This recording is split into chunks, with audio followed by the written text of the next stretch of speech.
How's it going, Star Seekers? I hope you're all having a fantastic hangover-free New Year's Day, and welcome back to the channel. Now, 2020 was one hell of a shitty year, to say the least. Not only did the world have its ass kicked by COVID-19, amongst other things, we also saw the Switch eShop plagued by ridiculous amounts of shovelware, from promising letdowns to straight-up asset flips. Nintendo's quality assurance team seemed to have all but abandoned the duties, leaving the eShop in ruins, and so it was left to us reviewers to sift through the rubble, polish off those hidden gems, and slap big old shovelware stamps of approval on those less than savoury titles. So today we're going to be taking a look back at 10 of the worst titles I've reviewed on the channel this year, to see which game in my mind takes the #1 spot and gets to take home the prestigious Shovelware of the Year award.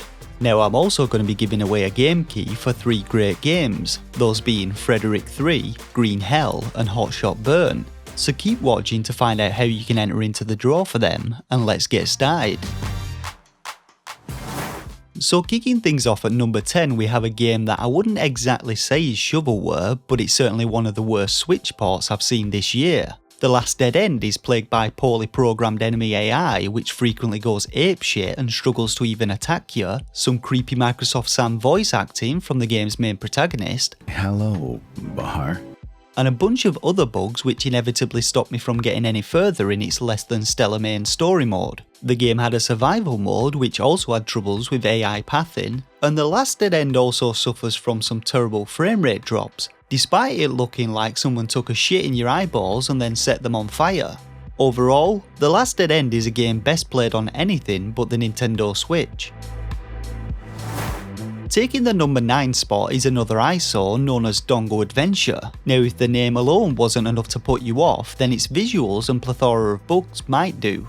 Dongo sees you working your way through 5 glitch-filled levels as a mouse called Dongo, and you simply have to get to the level's exit portal in order to complete it. However, this is made difficult for you due to the game's horrendous collision detection, which sees you constantly failing jumps and falling to your death. Now, I gave Dongo a hard time in my review of it, and while I still think this was justified, it's the only game on this list that I would recommend picking up. The game was developed by a couple of guys from Brazil and was the first ambitious attempt at a 3D platformer. So when all's said and done, I'd still look to support these developers in the hopes that they bring their A game if in the future they decide to release Dongo 2. Coming in at number 8, we have the diabolically bad action-adventure game, Diabolic. Now, I know some other reviewers out there looked on this one more favourably than I did, but I personally found the whole Diabolic gameplay experience utterly uninteresting. The game's storyline was practically non-existent, enemy AI in the game was so poorly programmed that you could simply stand in one spot and kill everything, and the game's sub-bosses consisted of fire-spitting bearded worms, while the end boss was a Microsoft Paint dragon who is quite literally part of the scenery. In all, Diabolic is probably one of the worst action-adventure games I've ever played, but even this game is not bad enough to get any higher than number 8 on this list. Number 7 on my list is occupied by a game that by all rights should have been an instant win for the developers. But unfortunately, Bounty Battle turned out to be the most disappointing title I've played this year. Blending Super Smash Bros. Style fighting with a list of all-star indie game characters sounds like a match made in heaven, but somehow developers Dark Screen Games still managed to fuck up what could have been an amazing Smash alternative. Now, I know that the game's development and release was plagued by delays, but this doesn't excuse the release of such a shoddy end product. Visually, the game wasn't terrible, however the Switch version still had a lot of frame rate issues, and the game's combat really let it down with its clunky movesets and poor hitbox detection. But there is undoubtedly one question that everybody who bought the game was asking. How can you release a Smash Bros. Style brawler in this day and age without any sort of online multiplayer? Edging its way in at number 6, we have the darkest game to release this year. And I don't mean that in terms of its gameplay themes, you quite literally can't see fuck all half the time you're playing Gates of Hell due to its contrast being dialed up to 11 and the lack of any sort of lighting in the game's levels. Gates of Hell is a first-person shooter which sees you travelling between Earth and Hell dispatching hordes of demons as you go. And while its gameplay is reminiscent of the classics such as Doom, Daikatana and Unreal, the game's weapons and power-ups are all pretty terrible, level design is uninspiring, and once again we have frame rate issues despite there being very little to look at in Gates of Hell. Overall, it's not a game I can recommend unless you enjoy the colour black. Well, we're just about halfway through our list, so I guess this would be a good time to tell you how you can enter to win a game key for the awesome musical rhythm game Frederick 3, the hardcore survival sim Green Hell, or the surprisingly enjoyable arena battle game Hotshot Burn. Now, this giveaway is only going to be running until the 5th of January 2021, so if you're watching after this date, then you're shit out of luck. But if you're watching before this date, then all you have to do is subscribe to the channel and comment down below with your own worst game of the year and reasons why. Winners of the keys will then be picked at random and announced in a channel community post around the 6th of Jan. With that said, let's now find out which games made the top 5 spots on my list.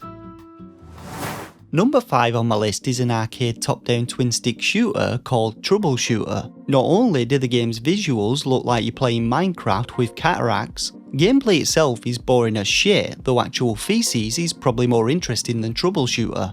The game itself contains one single level, and your objective is to simply fire your wand at dinosaurs that spawn in order to earn points, which can then be used to unlock new skins for your character. This whole gameplay loop is rendered pointless though, since you can't actually see your character in game due to the sky-high camera angle and blurry visuals. My advice? Go play with your uncle's crotch rocket before even considering playing Troubleshooter. Coming in at number 4 we have one of the channel's OG shovelware titles, Skull Rogue. And after playing this way back in March of this year, I had my doubts as to whether anything could top it in terms of the pure bullshittery spouted in its eShop description. Oh, how wrong I was. Skull Rogue advertises itself as a roguelike RPG inspired by the classics, though it fails to disclose what classics it's referring to. The main gameplay loop sees you killing off 4 waves of enemy skeletons in rooms selected at random from a pool of rooms, not randomly generated rooms as the eShop description states. After killing them all, you occasionally get to grab the odd weapon off the dismembered corpses before proceeding to the next room and doing it all over again. Now, you do earn XP and skill points for doing this, allowing you to level up your character, but this is quite literally pointless, as enemy AI is near non-existent and you can simply avoid contact with enemies by utilising pits or objects found in levels. Like most of the shovelware games I've reviewed, the production of this review was way more fun than actually playing the game itself. So now we get on to the final 3, and taking 3rd place this year is a game with the most unnecessarily convoluted video game title I think I've ever seen. OMG Police Car Chase TV Simulator is essentially a top-down arcade-style driving game, where you have to evade the police for as long as possible whilst collecting cash, which in turn can then be used to purchase additional vehicles. However, the game starts you off in a Winnebago-style recreational vehicle which crawls its way down the road as police cars relentlessly plough into you for about 30 seconds until you explode. Not only do the game's single thumbstick controls make it an absolute chore to play, police cars frequently defy the laws of physics, passing through solid objects to get to you, and your hard-earned cash buys you even shittier sets of wheels which are destroyed faster than you can say the game's name. Now, the game features 2 levels, one in the city and one in the desert themed after Area 51, but neither of them are very fun to play, and the most enjoyment I actually had with the game was searching the maps for exploitable locations where the police couldn't get to me. If you've ever spotted OMG Police Car Chase TV Simulator on the eShop and thought, that game looks similar to the original GTA games, then you likely won't be alone in your presumptions, but I implore you to steer clear of this one for your own good.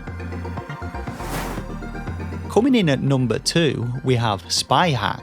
It's a tactical action game which not only has a terrible point-and-click control scheme and some of the worst voice acting I've ever experienced in a game, it also runs like absolute shit on the Switch, to the point at which it literally becomes unplayable. But it's not like the gameplay itself is actually much fun anyway. In Spy Hack, you make your way through levels, hacking various terminals and cameras, whilst trying to avoid the Metal Gear Solid style enemy fields of view. And while the game's core concepts are actually quite interesting, the execution of them is anything but.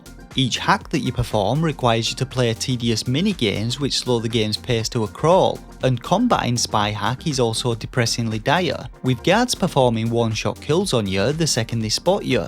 Now, surprisingly, the PC version of Spy Hack actually released after the Switch version, though I'm pretty sure the port was performed the other way around. and while I'm quite sure the game would be slightly more playable on PC, I cannot condone buying anything published or developed by Art Game Studios, a team who have made a quick buck by conning Switch gamers into buying one of the most notorious asset flips known to man. So before I reveal my top shovelware game of the year, let's take a look at this aforementioned asset flip as a sort of honourable mention, which on the Switch goes by the name The Bullet Time of Revenge. Now, if you're not familiar with this so-called game, it originally rose to infamy on the PC where it went by a number of different names, the most famous of these being Hammer 2.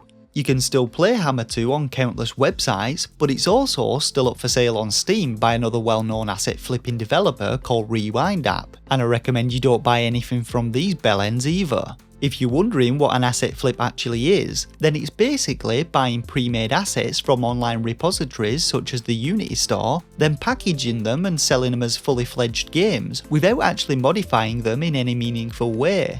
And the most outrageous thing about this particular asset flip is that a few months after The Bullet Time of Revenge was released, another game called Max 2 Reloaded hit the Switch eShop, which uses a near identical set of unmodified assets. Come on Nintendo, for fuck's sake.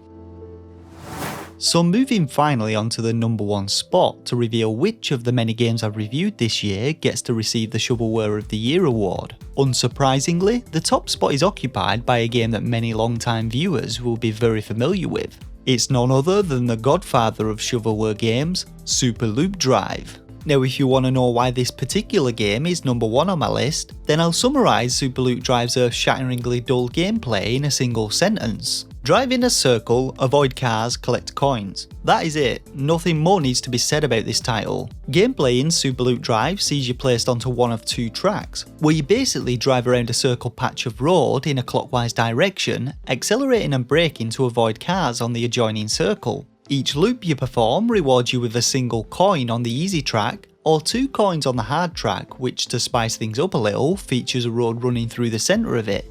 Now, if you thought that all this time and effort spent collecting these coins might reward you with something tantalising, you'd be sadly mistaken. Because while they do allow you to unlock new vehicles to drive around in circles with, each and every vehicle travels at the same speed, so they have no impact on gameplay whatsoever. After discovering this, I actually put out a reward for anyone who could unlock the game's final vehicle, thinking nobody would be sad enough to take up the challenge. But then a few weeks later, some mad bastard actually went and posted a video of them completing the challenge after performing about 10 hours worth of loops. Needless to say, I rewarded them accordingly, but I still have my doubts as to whether it was worth the time and effort and what kind of mindset would drive someone to do such a thing.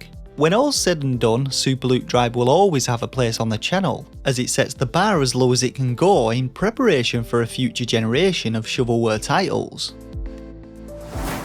And so we come to the end of this list, and to the end of what has undoubtedly been a very challenging year for many people. My thoughts go out to all those impacted by the events of 2020, but as the good old British motivational adage goes, keep calm and carry on.